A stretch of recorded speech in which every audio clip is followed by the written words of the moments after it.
Hello everyone, in this video, honestly, I was debating whether or not I would do a video about Watchmen. Now, again, like I said before, I wanted to do a Watchmen videos, but it's just, I was debating whether or not I would spread them out through episodes or would I just give my thoughts about the episode so far. And what I feel like I'm going to do is I feel like honestly, I'm just going to just review episode 2 and try to be more consistent with my reviews on Watchmen. Now, my thoughts and review on episode 2, it also will require me to put a little bit of like what's the word? I guess like a combination or a mixture between episode 2 and 1 put together. Now, the only reason why I'm going to do that is because of the fact of one, they both correlate because of the main characters that are the most perplexing and unique in the show so far. And two is also just the historical events and history of what's going on between both episodes and the what's the symbolicism between both episodes honestly having something to do with it because I feel like not and it's not just me, I feel like it's everybody else in geek community and possibly just anyone else who's getting interested by the show. They're not just interested in the show itself being Watchmen, and I heard Watchmen being the GOAT of all of DC Comics history. Shoot, I even may dare say arguably Watchmen itself could be the grandfather of DC itself in a sense, especially since lately we've been having confirmations that Watchmen is honestly essentially a part of the DC universe. And the only reason why I'm bold enough to say that is because of the fact of, well, stuff that's been going on, like Doomsday Clock with DC Run, to also just the fact of, well, Dr. Manhattan having beef with Superman. Not like necessarily like heat beef, but beef to the point where, well, Dr. Manhattan essentially, just like how in the show Watchmen, still portrays the fact that they don't have that many supers or accidents where supers are created. Shoot, let alone just honestly anomalies of any type of sorts being produced from their universe, having supers or metahumans being superheroes or vigilantes.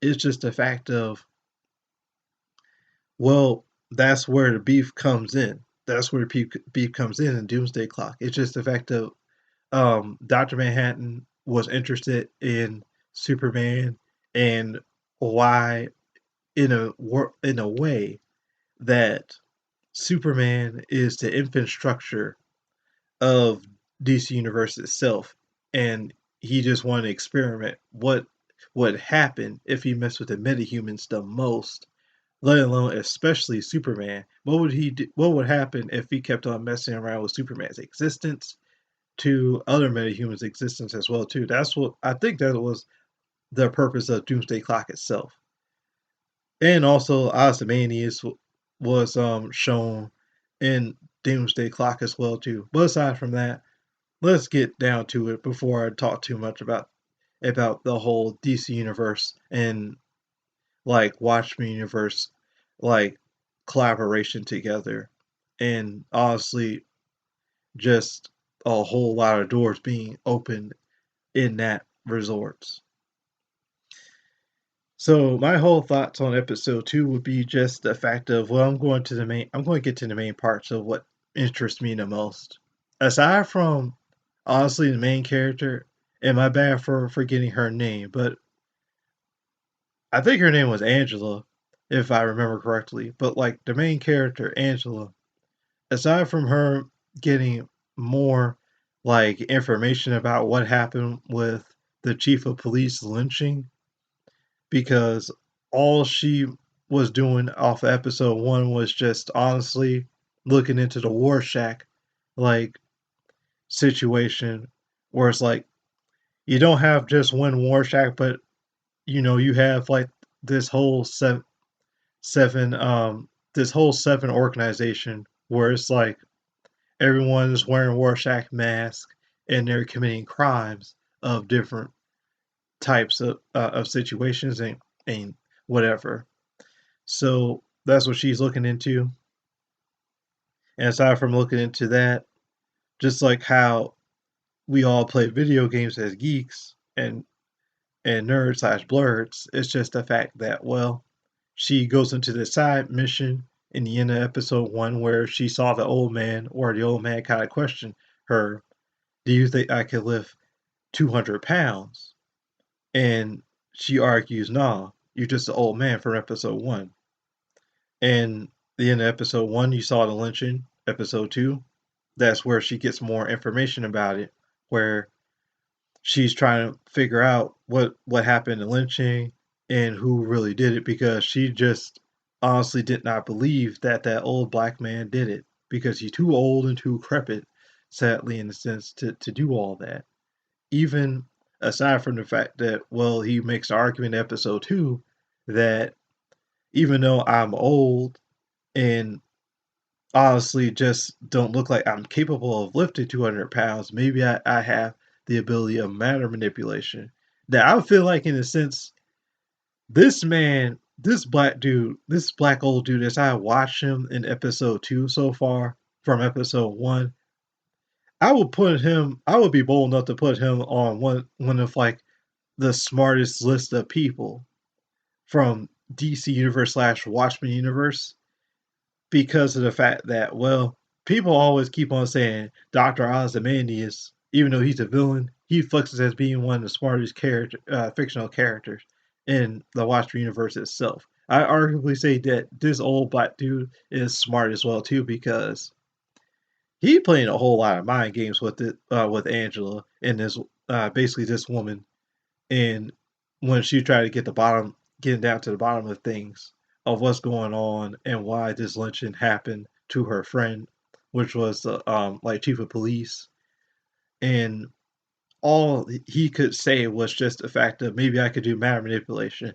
and Angela pointed out that's Doctor Manhattan's like abilities, and we all know. And this is a kicker, but she says this statement when she replies back to like the old man saying maybe I have Dr. Manhattan's abilities or similar to his abilities.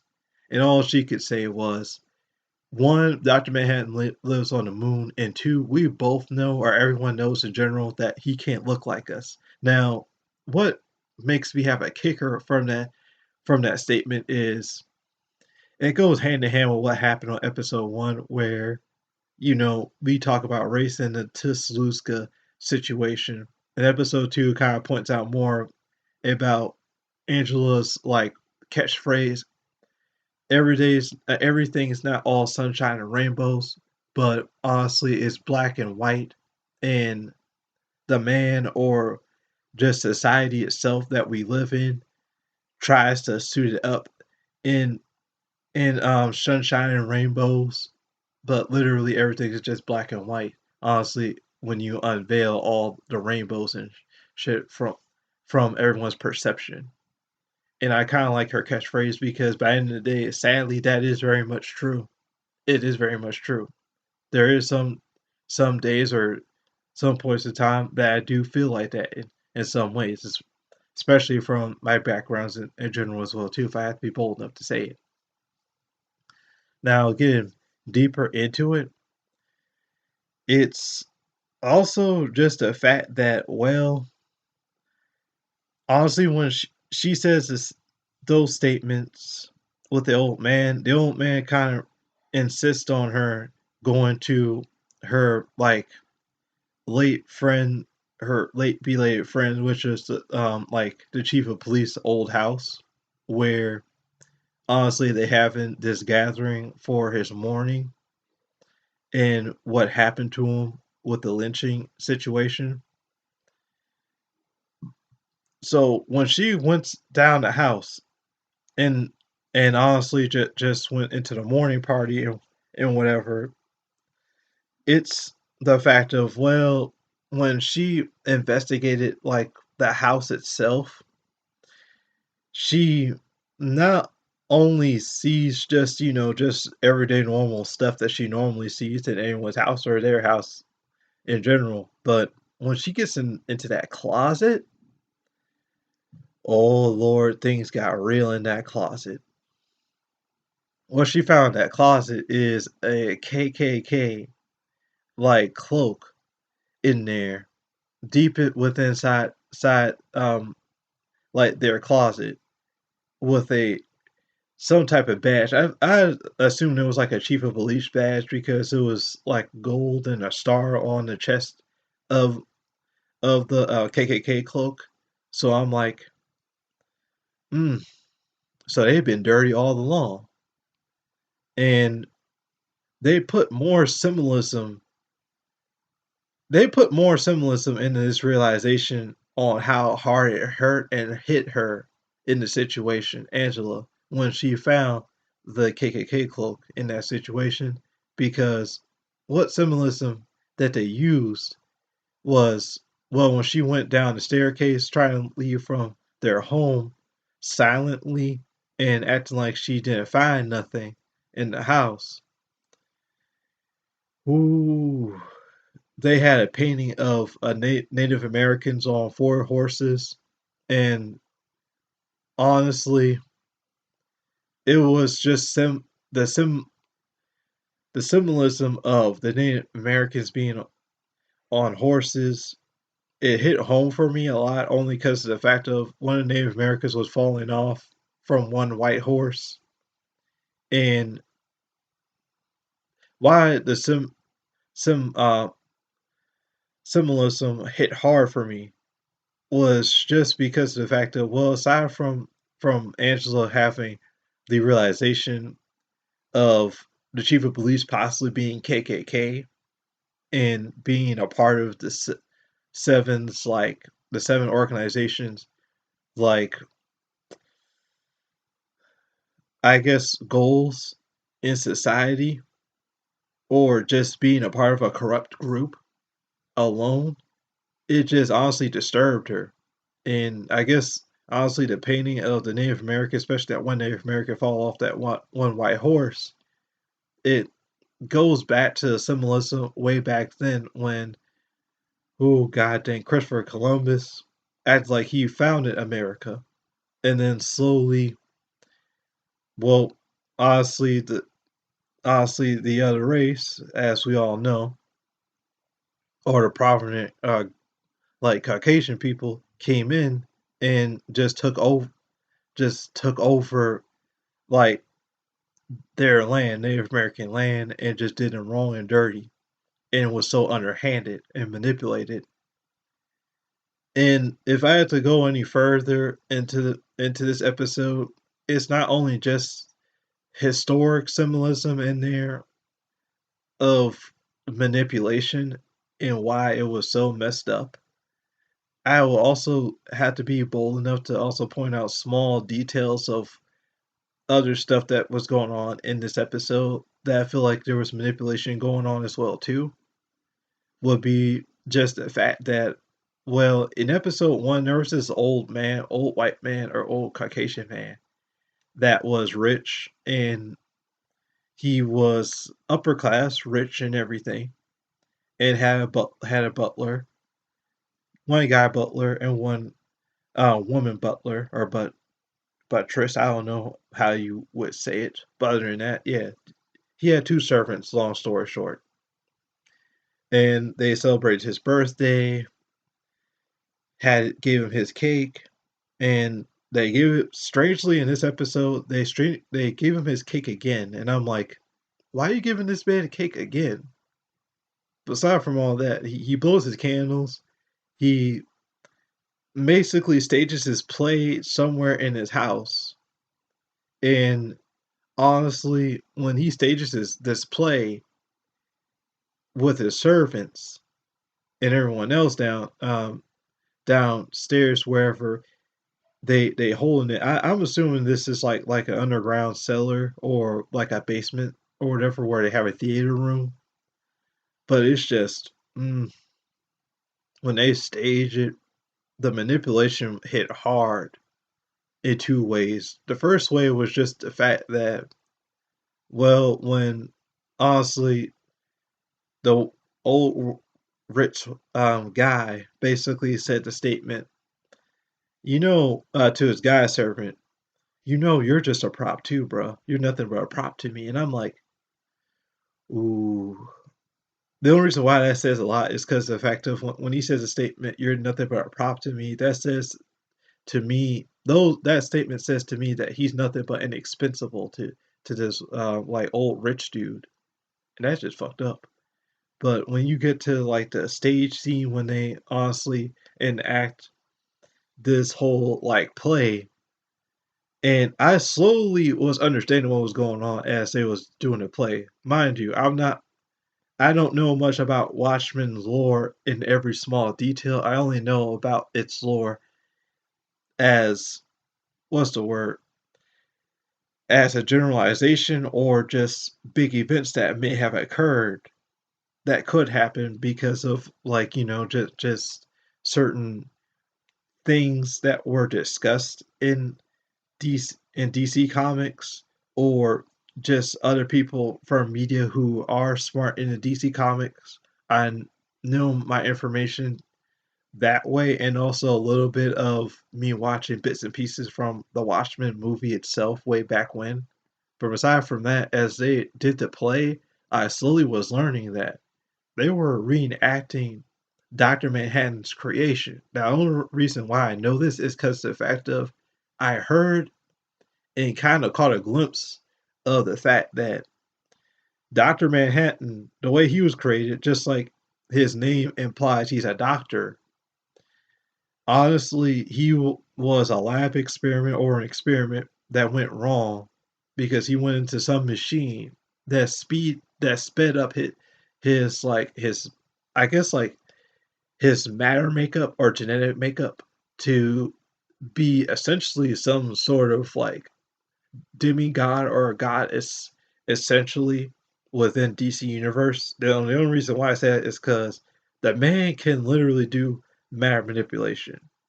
He can actually go through time if he wanted to. And then on top of that, he can also mess around with different types of matter in various ways if he wanted to. And then on top of that, he could, well, in Doomsday Clock, he also flexed his abilities by also just dismantling the whole generalization of the Justice League. I'm talking about JLA, Justice League Unlimited, anybody from who was a Justice League member. He honestly just wrecked them in one fell swoop without no problem. And everybody is essentially a metahuman in the DC universe. So it's like, god dang. But aside from that, honestly, my whole like symbolism of me pointing why I bring up these small details about the whole play reenacting Dr. Manhattan and why it's important to me to point out for just a whole play of manipulation would be just the fact that aside from that statement from the old man saying to his like guy servant, "You're just a prop to me, expendable." It's also just the fact that, well, honestly, when you see the after the play on how bad and detrimental this situation is, you somehow learn this old white dude somehow knows, I guess, how to clone or has has some knowledge of cloning of some sort. So the only reason why I arguably say this is because of the fact that, well, everyone who was honestly in charge of something when staging this play, because mind you, a play has to, have various of things. It has to have a light guy who, or light people who do stage lights, people who um, honestly make sure like the acoustics or sound around the theater room is perfect and okay. And the third would be also just people who set up props essential to the play, whatever play reenactment that they're doing. But aside from all that, everyone was wearing masks or just uniforms when just staging this whole play. And when they take off their masks and uniforms, it's just you see everyone is identical, whether the guys being the same guy or the same face and same like physical structure, to also the women being same face and same physical structure. And I'm like, these are freaking clones. And I'm like, God dang.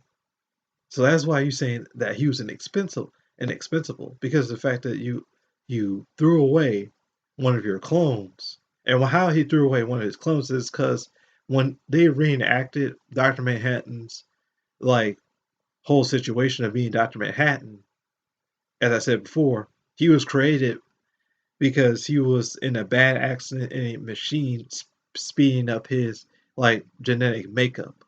That's how he has blue skin and etc. But aside from all that, it's just when they reenact it, they honestly somehow like rigged a mini explosive or some type of machine inside this box thing that looked like the similar machine that Dr. Manhattan was in, and just put this dude on fire who was honestly in charge of the role of being Dr. Manhattan or a fake Dr. Manhattan. So it's like, it was just sad and messed up. The only reason why I say sad and messed up is because it's just like a whole symbolicism of being manipulated or just seen as being a pawn in a bigger scheme of some sorts. And I feel like that's what the whole episode was of episode 2, was just manipulation and just pointing out, you know, who are the puppeteers or who are the people who are, pulling strings behind the scenes. And if I had to like back up my whole like I guess thoughts on the episode 2 would be just the fact of honestly manipulation was pointing out more over the fact of just the chief of police. Honestly, when after his death being shown, and Angela's trying to find out who did it and what happened, and also trying to interrogate this old man at the same time in her like hideout. It's just the fact of honestly when she just found a KKK cloak and gave it to the old man, long story short, and questioned him, honestly, did you put this in when she questioned him, did you put this in their closet, the chief of police closet, which was her friend before he died. And the old man was like, nah, you found it? And he was just confused. And I really think that he was just confused about the whole situation. All he asked her to do was just investigate, the house in general, and that's it, see what's up. But dude was a part of the Tuscaloosa, like, whole, like, situation slash massacre. So I feel like he kind of knew that chief of police was shady as hell. I strongly feel like he knew that he was shady as hell. That's why she asked her to do that, and that pulls more symbolism over the Native American painting piece, because by the end of the day, if we all think about it, Native Americans were the same thing as what Angelica was, or Angela was the chief of police. She literally was friends with the chief of police, like a family friend. She let him and his wife come over for dinner. They had a close relationship. And then on top of that, they also trusted each other. And I feel like that's more symbolicism to like back to the Native American painting, where it's like Native Americans did the same thing. They welcomed they welcomed the prominent Caucasian people into their like territory, welcomed them as family or settlers, and gave them food, and just was honestly just hospitable many ways than one. And they just took over the land. Now, After that, if I also had to point out something strange, it would be just the fact of, well, aside from Angela knowing that the old man was somehow her grandfather, by honestly doing a swap, going to this like Tesluska museum and just on a low taking the old man's like swab of saliva by making him drink out of a coffee mug and just honestly giving this computer in a Tesluska like museum like his DNA sample, and that's how she learns that she's her granddaughter essentially. After learning that, and then she was letting the old man go. I don't know where she was going to take him, but she was letting the old man go. And then I feel like it was the owl machine or whatever. Basically, the owl machine is like this flying machine or this technology where it can float and fly all over the place. It basically has some type of magnet thing connected to it that ejected from the machine and just took Angela's car, long story short, with the old man in it, leaving Angela confused, along with me and everybody else confused, whoever was watching the episode. And for some reason, the old man left like the old note that was given to him when the Tesluska massacre happened, with the note saying, "Watch this boy carefully." And she was just confused. Long story short, I feel like this episode was great. It honestly pushed in more of an envelope of more black history in it. I don't feel like it was that strong like episode one was showing a Tesluska like massacre, but it was just as strong only because of the fact of it showed symbolicism over racism and just honestly the whole history of racism and manipulation in it. If you like this video, please leave a like if you like it. And also, if you like my other videos or more videos that I will create for Watchmen or any other pop culture icon that I find interesting, please leave a like if you like it and subscribe. Thank you and bye.